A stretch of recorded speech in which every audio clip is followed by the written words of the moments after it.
Assalamualaikum warahmatullahi wabarakatuh. Di video kali ini akan membahas tentang sejarah dakwah. Oke, masuk poin yang pertama yaitu pengertian dan ruang lingkup sejarah dakwah. Dimulai dari kata sejarah. Kalau dari akar kata itu sajarotun, bahasa Arab artinya pohon. Kenapa pohon? Itu sebuah filosofis. Lalu apa makna dari sejarah dakwah itu? Sejarah itu kan secara sederhana masa lampau umat manusia.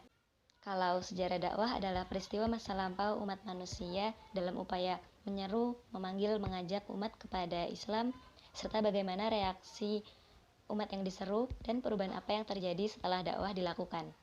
Kapan dakwah Islam itu dimulai? Ada dua pendapat. Pendapat pertama menyatakan permulaan dakwah di masa Nabi Muhammad SAW karena Islam adalah agama yang dibawa oleh Nabi Muhammad SAW. Pendapat kedua menyatakan permulaan dakwah itu sejak diutusnya Nabi dan Rasul. Apa saja fungsi sejarah dakwah? 1. Untuk mengetahui strategi perjuangan para Rasul. 2. Untuk menentukan sikap dalam berdakwah dengan bercermin dari sejarah. 3. Untuk mengetahui kemajuan dan kemunduran dakwah dari masa ke masa. 4. Untuk mengukur sejauh mana pengaruh dakwah Islam. 5. Untuk memprediksi apa peran Islam di masa mendatang. Poin yang kedua yaitu dakwah sebelum Nabi Muhammad SAW. Ada ciri-cirinya yaitu mengajak untuk mentauhidkan Allah Subhanahu wa taala, bersifat mahaliyah. Mahaliyah itu kawasan, jadi hanya di kawasan tertentu saja. Kemudian kemenangan bagi orang-orang yang beriman, diceritakan dalam Al-Qur'an dengan bahasa yang variatif. Rasul selalu dibantu Allah dengan mukjizat. Pendekatan dakwahnya struktural dan kultural. Yang ketiga yaitu dakwah di masa Nabi Muhammad SAW. Dakwahnya Nabi Muhammad tidak langsung terang-terangan tapi sembunyi-sembunyi dulu 3-4 tahun. Dakwahnya pelan-pelan, penuh strategi dan diperhitungkan secara matang. Nabi Muhammad di Mekah dakwah sembunyi-sembunyi, itu pun mendapat penolakan, kemudian hijrah ke Madinah. Poin keempat yaitu dakwah di masa Khulafaur Rasyidin. Setelah Nabi Muhammad wafat, kepemimpinan dalam Islam atau dakwah Islam dilanjutkan oleh Khulafaur Rasyidin, Abu Bakar, Umar, Utsman, Ali. Khulafaur Rasyidin ini kader-kader terbaik Nabi yang memimpin selama kurang lebih 30 tahun. Kita ke Abu Bakar As-Siddiq. Abu Bakar melakukan perluasan wilayah ke kawasan utara. Beliau memerintah selama 2 tahun 3 bulan. Tantangan yang dihadapi adalah pembangkang zakat, nabi palsu, dan orang-orang yang murtad. Umar bin Khattab, beliau memberdayakan para ulama, gubernur, dan pegawai untuk kepentingan dakwah. Umar bin Khattab wafat dalam usia 63 tahun.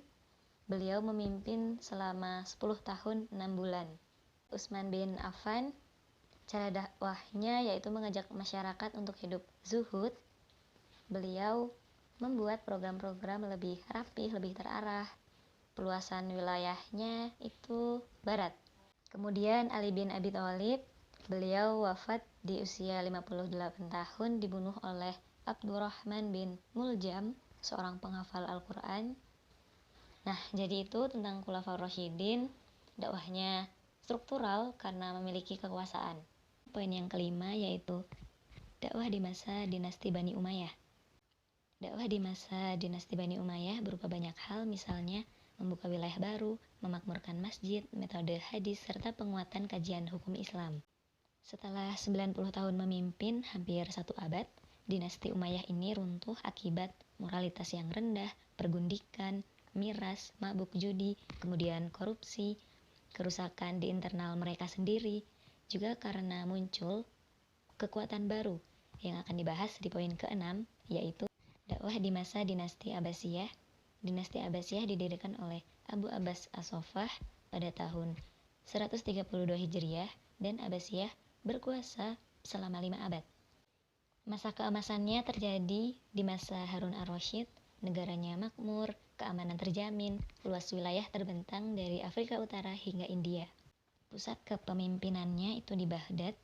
Banyak sejarawan asing atau barat mengatakan Baghdad itu bersinar terang benderang bukan karena lampu-lampu, tapi karena ilmu pengetahuan. Lalu penyebab runtuhnya adalah karena persaingan antar bangsa, kemerosotan ekonomi, konflik keagamaan, perang salib, dan serangan Mongol. Poin ketujuh yaitu dakwah di masa dinasti Turki Utsmani didirikan oleh bangsa Turki dari kabilah Oghuz. Turki Utsmani ini memerintah atau memimpin selama hampir 7 abad. Masa keemasannya di masa Sultan Muhammad Al-Fatih yang menaklukkan Konstantinopel. Di masa Turki Utsmani, persenjataan dan militer sangat kuat. Turki Utsmani runtuh karena wilayah kekuasaannya yang sangat luas, sehingga tidak mudah. Kemudian karena penduduk yang heterogen, lemahnya penguasa, korupsi, pemberontakan tentara Janisari, lalu krisis ekonomi, dan terjadinya stagnasi ilmu pengetahuan. Poin ke-8 yaitu dakwah Wali Songo. Salah satu ciri dakwah Wali Songo itu secara bertahap juga memanfaatkan elemen-elemen budaya. Sunan-sunan atau para wali pada masa dulu tidak anti kebudayaan, kemudian bisa berdakwah dengan damai, dan hasilnya Islam menjadi agama yang mayoritas dan bisa mengakar kuat sampai ke lapisan-lapisan masyarakat. Kesembilan yaitu dakwah di Asia Tenggara, memiliki ciri yaitu damai, ramah, dan toleran. Misal Malaysia tahun 1501 dibawa oleh Syekh Abdullah Yamani, Islam masuk ke Malaysia. Yang mempengaruhi Malaysia yaitu pemikiran Jalaluddin Al-Afghani, Muhammad Abduh, dan Rashid Ridho. Yang ke-10 yaitu dakwah di Afrika dan di Cina. Fustat menjadi ibu kota pertama Islam di Afrika. Penyebarannya melalui tarekat, sufisme, dan perdagangan.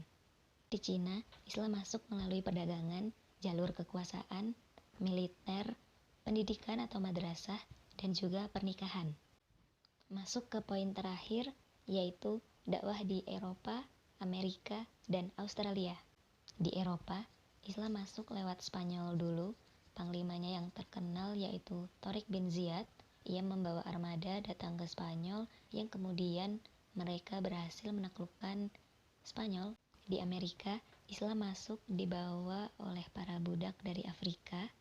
Islam di Australia dibawa oleh para imigran Timur Tengah. Mereka bekerja di Australia dan diterima cukup baik. Nah, jadi itu teman-teman pemaparan materi sejarah dakwah. Demikian, kurang lebihnya mohon maaf. Wassalamualaikum warahmatullahi wabarakatuh.